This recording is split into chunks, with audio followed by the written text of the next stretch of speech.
মানুষ চুরি করুক কিংবা বাটপারি করুক যেটাই করুক, কিন্তু মাথায় রাখা চিন্তা ভাবনা করে করতে হয় যে আসলে কি আমি কখনো ধরা খাবো কিনা, বা আমার কপালে কি আছে, আমি যে রুমরার ভিতরে ঢুকতেছি বের হইতে পারবো কিনা, এগুলা চিন্তা ভাবনা করে মানুষে চুরি চামারি বাটপারি যেটাই করে করে।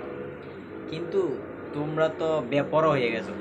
এত বড় একটা দেশ, এত বড় একটা রাষ্ট্র, এত মানুষ, যে দেশে মানুষ মানে একটা সময় হয়তো এমন হইতে পারে মানুষের মাথা মানুষে খাইব। আমরা বাসায় একটা কথা বলি, মানুষের মাথা মানুষে খাইব। সেই জায়গায় তোমরা কোটি কোটি টাকা চুরি কইরা লুটপাট কইরা একবারে শেষ। নিজের রাজা ভাবছ, মনে হয়েছে আর কোনো দিন রাজনীতিতে আর যাইতা না, ভাবছ যে নিজের চেয়ার থেকে আর কোনো দিন সরতা না। এটাই ভাবছিল না? এই যেমন আজকে কালকে ধরা পড়ছে সালমান আফ রহমান, তারপরে আনিসুর রহমান, হ্যাঁ, দুইজন মানুষ ধরা পড়লো। কিন্তু আমার তাদের কাছে প্রশ্ন করার তো কিচ্ছু নেই, কারণ তারা তখন যোগ্যতার বাইরে, তারা আমাদের কিচ্ছু না, তারা আমাদের প্রতিনিধিত্ব করে নাই, কোনো কিছু করে না। আমার কথা হচ্ছে রে ভাই, এই যে চুরি করলি বাটপারি করলি, দিন শেষে এত সুন্দর একটা মানুষটা দেখলাম, যেমনই হুঙ্কার তেমনই কথাবার্তা অন্যরকম, এত কোটি কোটি টাকার মালিক, আজকে কই? এত মানুষ, এত প্রোটোকল, আজকে কই? তোমার পিছনে যাদেরকে এত ভরসা করছিল তারা আজকে কই? কোথায় তারা? কই? তোমার তো কেউ বাঁচাইতে পারলো না। তারপর যে দাড়িটি কামাই লাইছো, এত সুন্দর লাগছে দেখতাম, হ্যাঁ, সাদা চুল সাদা দাড়ি, খুব ভালো লাগতো। কিন্তু এখন যে দাড়ি চুলটি কামাই লাইছো, একদম বিশ্বাস করো ভাই, যারা ভিডিওটা দেখবা, তারে দেখতে একবার সুরের মতো দেখা যায়, সুরও ভালো আছে ওর চাইতে, ঠিক আছে? আর কিছু বিদেশি কুত্তা আছে, আমার চাচা একজন পুলিশ এর চাকরি করে, একজন পুলিশ, একজন চাচা আছে, নাম বললাম না, সে একটা কুত্তা পালতো, হ্যাঁ, ওই কুত্তাটা সবসময় দেখা এমনি থাকতো। একদম ওরে দেখিয়া আমি প্রথম চিনতে পারি না এটা কেডা। আমার দেখিয়া মনে হচ্ছে ওই একটা চোর, মনে হয় যে ওরে ইলিশ মাছের নৌকার দেখিয়া চুরি করতে গেছিল ইলিশ মাছ, পরে ধরে ওরে লেগে পড়ছে, ঠিক আছে? যেই কোনো জিনিস করার আগে চিন্তা করা লাগে যে আমি কার টাকা মাইরা খাইতেছি, কার লোক হুঙ্কার দিতেছি, কারে মারতেছি, এগুলো চিন্তা করা লাগে বেটা। না চিন্তা করে বকত করে বইরা দেয় সেটা আমার লেয়া পড়া নাই, এই নাই সেই নাই, হ্যাঁ, মানুষে কয়ে দিয়েছে মুরুক্ষ সুরুক্ষ কত কিছু, আর কত আবি যাবি করছে। তো আমার কথা হচ্ছে যেই ডে করার চিন্তা ভাবনা করে না মানুষে, যে আজকে আমার গদি আছে, কালকে যদি না থাকে, গদি যদি না থাকে তাহলে তো আমার অবস্থা খারাপ, তাই না? তাহলে এটা চিন্তা করার মানে কাজটা করার দরকার ছিল, যে আদৌ কি আমার আসলে কি মানুষ আমার জনগণে পিটাই বুবি না। আজকে যদি সেনাবাহিনীর হাতে নৌবাহিনীর হাতে ধরা না পড়া, যদি জনগণের হাতে পড়তি, কী করতো তখন?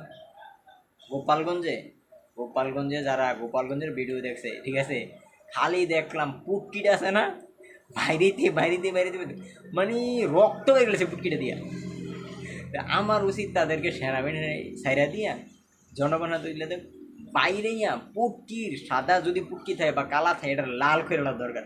তাইলে যদি ওরা মানুষ হয় না, এটা জীবনে কোনোদিন মানুষ হইতো না। কুত্তার লেঙ্গুর কোনোদিন সুযোগ হয় না, ঘি দিয়া দিলেও সুযোগ হইতো না। এই বাঙালির যারা রাজনীতি করে, একটা কথা আছে আমাদের দেশে, যে আগের হাল যেমন যায় পিছনের হাল কিন্তু তেমন, ঠিক আছে? আগে যে চুরি করছে, পরবর্তী যে আসবো তে কিন্তু চুরি করার সম্ভাবনা বেশি, কারণ চিন্তা হয়েছে যে রাষ্ট্র আমার, রাষ্ট্র জনগণের, খাইয়া লই। হ্যাঁ, আমার কথা হচ্ছে তুই এক বইটায় কয় কোটি টাকা খাইতে পারবি? তুই যে চুরি করস লাখ লাখ টাকা, কয় কোটি টাকা খাইতে পারবি এক বইটায়? আমি তোরে দিতে চাই, তুই খা। না খাইতে পারলে তোরে ফিডাইয়া কোরাইয়া খাওয়ানোর দরকার। তুই এতটা চুরি করলে কি তোদের এত চুরি করার দরকার নেই, বুঝ নাই? ভালো হয়ে যায়, ঠিক আছে? মরিয়া যাবি, 4 দিন পর কবরে যাবি, দাড়িটি পেকিয়া গেছে গা, চুলটি পেকিয়া গেছে গা, হ্যাঁ, ওষুধ ছাড়া দিন চলে না, ওষুধ ছাড়া। ওই বয়সে যা চুরি করতে, দেশ পালাইতে, কি এর লেগে কি দরকার ছিল মানুষের মারার? কি দরকার ছিল মানুষের ভোগায় আঙ্গুল দেওয়ার? তোর কইছে কে ভোগায় আঙে দিতে মানুষের? আজকে যে দেশ থেকে ত্যাগ করে দিয়ে বাপ মা ভাই বোন বউ বাচ্চা বাচ্চা কাচ্চা নাতি পতি সব চাইরা কি করলি? ফলাই তুলে কই যেতে হয়েছিল আপার কাছে? বুবু, বুবু তোমার নেয় নাই? তুমি করে নেয় নাই বুবু তোমরা রে? আজকে দেও বুবু কই আছে? তোমরা কই আছো? আসোটা কই? নেয় নাই আজকে কেউ? আর নিত না, শেষ, নেওয়ার দিন শেষ।